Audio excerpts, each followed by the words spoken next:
जो हो गया वो आपको अपने विधायकों को बोलना था, बहुत हो गया जी। आपके अपने विधायक बहुत कर रहे हैं बीजेपी का गुणगान। विजय जी को छोड़िए, हाँ बताइए, सुन लीजिए, कहां से काटेंगे सीट? नहीं, सुन लीजिए, या कहां जीतेंगे अच्छा सीट? नहीं होता। Sorry, I should rephrase my question. इतना खुश होना अच्छा नहीं होता। सुन लीजिए, बोलिए। सुनिए, इतना खुश होना अच्छा नहीं होता। कई बार आदमी ज्यादा खुश हो जाता है, 24 के बाद दुखी भी हो जाए तो यही मैं सोच रहा था। आजकल क्रिकेट टेनिस खेल के आप बहुत सवाल लगातार ये हो रहा है। नहीं सुनिए, आप ऐसे अकेले राजनेता होंगे जो क्रिकेट टेनिस में छक्का मार के बहुत खुश हैं। बोलिए। देखिए, हम तो क्रिकेट टेनिस में नहीं, हम तो गुल्ली डंडा भी बहुत अच्छा खेलते हैं, देखा नहीं मैंने, गुल्ली डंडा खेल लेते हैं, वॉलीबॉल भी खेल लेते हैं, क्रिकेट भी खेल लेते हैं। पोला बीजेपी को कैसे हराओगे? हम लोग वो हैं जो गांव शहर को अच्छी तरह समझते हैं। आप सुन लीजिए, मैं वही बोलने जा रहा हूँ। आप दिक्कत यह है कि आपकी चिंता बीजेपी हार ना जाए ये है, लेकिन उसका हारना तो तय है। क्यों? अब मैं आपको बता रहा हूं। आप बार बार पूछ रहे हैं, देखिए मीटिंग चल रही है। नहीं, वो आप ही के मित्र हैं ब्रजेश पाठक, जिसके साथ अनुराग भदौरिया, आप ही के विधायक, विक्ट्री साइन दिखा के यूपी की विधानसभा में जा रहे थे। वो आप ही के विधायक थे ना? अरे बोल, वो आपने नहीं, क्या बोलूं, पूछ रहा हूं। वो जो ब्रजेश पाठक अभी अंदर गए हैं, समाजवादी पार्टी के विधायक, उन्हीं के साथ विधानसभा में खड़े होके यूं विक्ट्री साइन दिखा के दर्शकों, यूं सभा के विधायक, उनके बारे में कुछ नहीं, उनके बारे में कुछ नहीं बोलेंगे अनुराग भदौरिया। क्यों अनुराग भदौरिया वहां बोलती बंद हो जाती? बोलूंगा भाई, एक शब्द नहीं बोले आप उनके बारे में। बोलने दोगे तब ना, जब आप बोलिए क्या जरूरत है? आप बोलने ही नहीं दे रहे हो। बोलता नहीं हूं, आप 4 शब्द बोलने लग जाते हो। पता नहीं क्या दिक्कत है यार, कैसे चलेगा ऐसे? पत्रकारिता ये ठीक नहीं है, माने ये संस्कार भी ठीक नहीं है। मैं एक शब्द नहीं बोलता, आप 10 शब्द बोल देते। मैं तो बोल ही दूंगा, आपने सवाल पूछ लिया, जवाब ले लीजिए। मैंने कहा कि भारतीय जनता पार्टी की एनडीए, उनका गठबंधन एनडीए, क्या शिवसेना और एनसीपी की सीटें तय होगी? मैं आपसे पूछ रहा हूं। हमारी तो तय हो गई हैं, क्या उनकी तय हो गई हैं? ये सवाल आप नहीं पूछ पा रहे हैं। क्या चिराग पासवान की और उनके जो चचा की सीटें कितनी देनी तय हो गई हैं? नहीं पूछ पा रहे हो आप। अपना दल को कितनी सीटें देना तय हो गई हैं? नहीं पूछ पा रहे हो आप।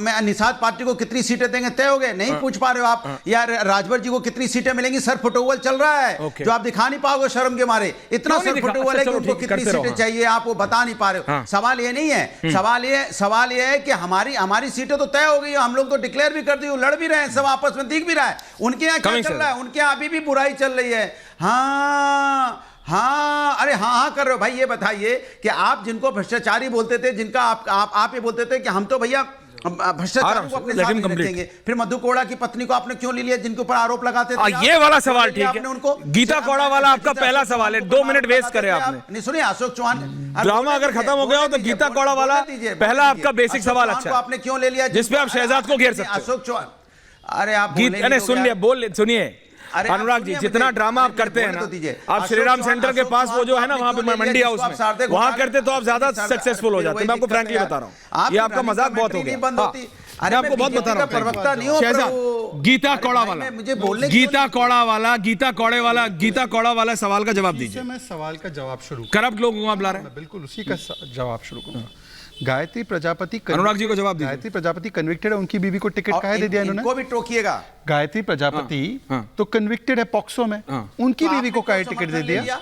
अब बीच में एक सेकंड, बीच में टोका टाकी नहीं। अरे कर रहा हूं अनुराग जी, मैं टोक रहा। अच्छा बोलो Shahzad, then this will become a banter. आप बोलो, मैं उनको कर रहा हूं। बोलिए, आप बोलिए। दूसरी बात, अनुराग जी अभी तो केवल मीडिया को गालियां दे रहे हैं। अरे देने दीजिए। अरे थोड़े दिनों के बाद ये राहुल जी को भी और राहुल जी के बाद जनता को और ईवीएम को भी गालियां देंगे। इनका क्या होता है, हम साथ साथ ऐसे शुरू होता है, फिर होता है कभी हाँ कभी ना, फिर होता है अकेले हम अकेले तो हम आपके है कौन, ये होने वाला है। और देखिए कल इनके 9 विधायक भाग गए, हिमाचल में जो घटनाक्रम हुआ वो देखिए, और ये दूसरों के घर में ताक झाक कर रहे हैं। बताइए, मतलब अपना घर सुरक्षित रखिए। पूजा पाल क्या उनको क्या प्रभावित कर दिया? क्या पूजा पाल राजू पाल की धर्मपत्नी थी, जो उनके साथ जो हुआ राजू पाल के साथ, आपने अतीक अहमद को संरक्षण दिया और आज उसका बदला लेने का काम हुआ है, तो वो साथ में आई है और उसका भी आप अपमान करते हैं। और बीच में 10 सेकंड और बोलिए, टेक 20 सेकंड्स आ रहा हूं। Anurag ji relax, don't do 1 by 1, 2 versus 2 now. देखिए सच की आवाज आने दीजिए ना अनुराग जी, आपके शब्दों में। मैं केवल एक ही चीज, देखिए शरद जी को मैं एक जवाब देना चाहता हूं। अच्छा शरद प्रधान जी ले आइए शरद जी को। शरद जी ने तो अभी कुछ अपना पॉलिटिकल एनालिसिस किया है, मुझे बोलना जरूरी है। शरद जी को, शरद जी, अच्छा शरद जी बोलिए।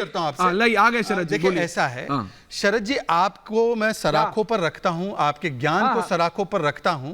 आपको यहां पर बीजेपी चैनल नजर आए, ठीक है, पर जब पत्रकार एक दिन पत्रकार और अगले दिन राज्यसभा सांसद बन जाए और संदेश खाली पर उसकी बोलती बंद हो जाए और यहां के पत्रकार को संतोपान को गिरफ्तार किया जाए, तब आप जैसे पत्रकारों ने कितनी बार संतोपान के लिए या संदेश खाली के लिए ट्वीट किया? जरा ट्वीट दिखाना अभी मुझे। जब एक पत्रकार अगले दिन जाकर पार्टी का टिकट लेकर प्रवक्तागिरी शुरू कर दे, तब कितने प्रवक्ताओं को और कितने पार्टियों को आपने ये नसीहत दी, जरा बताना। और 2 बेडरूम के घर ले लेकर जो पत्रकारिता की कलम बेचे, वो आपके ओपिनियन में कौन सा पत्रकार है? जरा शरद प्रधान जी कायदे से बताना, विस्तार से बताना कि कोई पत्रकार जेल जाता है रिपोर्टिंग के लिए और कोई राज्यसभा जाता है चाटुकारिता करने के लिए। शरद प्रधान जी, अपने इस पत्रकारिता के ज्ञान का जरा कीजिए जरा भाई। आपकी पत्रकारिता का स्रोत भी हमको पता है और उसका motivation. Sanjeev Jha also on है। अनुराग प्लीज रिलैक्स। अनुराग आप नहीं है इस डिबेट में। अनुराग प्लीज रिलैक्स, अभी वो शरद जी से बात कर रहे हैं, प्लीज रिलैक्स। शरद प्रधान, विजय त्रिवेदी, आपके भाषण पे ताली। अच्छा, बहुत अच्छी बात है। ताली तो आप बजा रहे थे जब अखिलेश सत्ता में थे, तब आप ताली ही बजा रहे थे। तब आपको ये नहीं दिखा कि बदायूं में क्या हुआ, तब आपको ये नहीं दिखा और अतीक का क्या राज रहा, तब आपको क्या याद रहा? शहजाद डीरेल हो जाए, शहजाद डिबेट बजाते थे। Okay, relax relax. Sharad ji, Anurag Bhadauria calm down, अनुराग भदौरिया काम डाउन, अनुराग भदौरिया काम डाउन, अनुराग भदौरिया काम डाउन। शरद जी, आपको पॉलिटिकल एनालिसिस इनिशियली एसपी है शरद प्रधान जी, एसपी। रिलैक्स। अब बोलिए, अच्छा, क्या पर्सनली शरद जी, आपके पॉलिटिकल एनालिसिस के लिए बुलाया। आप मुझे बताइए, राहुल गांधी, अखिलेश यादव, अरविंद केजरीवाल एक साथ आ नहीं पा रहे, मोदी को कैसे हराएंगे? सर, इनको तनख्वाह, शरद जी, इनकी तनख्वाह कम नहीं हो जाएगी? शरद जी, इनकी शरद जी सवाल पूछ रहा हूं। मोदी को बिल्कुल, शरद जी इसलिए हराना मुश्किल है क्योंकि लेवल प्लेइंग फील्ड नहीं है। बोलने देंगे आप कि नहीं मानते हैं? मुझे? आप बोलिए सर, बोलिए। If you don't let me speak, I am going. अरे आप ही तो बोल रहे हैं, और कौन बोल रहा है? तो मैं मोदी को हराना इस देश, वो डिले है सर, इसलिए हो रहा है। मैं बोलूं कि नहीं? प्लीज, डिले है सर 5 सेकंड का, इसलिए दिक्कत हो रही है, बोलिए। मैं ये कह रहा हूं कि मोदी को हराना इसलिए मुश्किल नहीं है कि मोदी की पॉपुलैरिटी बहुत है। मोदी को हराना इसलिए मुश्किल है कि लेवल प्लेइंग फील्ड नहीं है। इलेक्टोरल बॉन्ड्स मोदी जी सब खा गए, उनकी पार्टी खा गई। जितने नाजायज काम यहां बीजेपी कर रही है, अच्छा। उसके कोई किसी तरीके की जांच नहीं होती है। चोर यहां सिर्फ ऑपोजिशन वाले हैं। आज तक कभी ये सुना है? इसको कहते हैं डेमोक्रेसी। जितने ऐसा लगता है कि जैसे ऑपोजिशन में, ठीक है, चोर तो दोनों में है ना, चोर ऑपोजिशन में भी है, चोर बीजेपी में भी है, लेकिन किसी के खिलाफ जांच, ईडी और सीबीआई का इस्तेमाल like an agency of the Bharatiya Janata party, ये लेवल प्लेइंग फील्ड है। ये इलेक्टोरल तरीके हैं लड़ने के। ईवीएम में हैकिंग नहीं हो सकती, मैं खुद हमेशा इसका वो रहा हूं, लेकिन ईवीएम्स मैनिपुलेट होती हैं आफ्टर वीवीपैट। ये बड़ा एविडेंट है, ये सामने आ चुका है। द होल मतलब ईवीएम वाला वापस आ रहा है।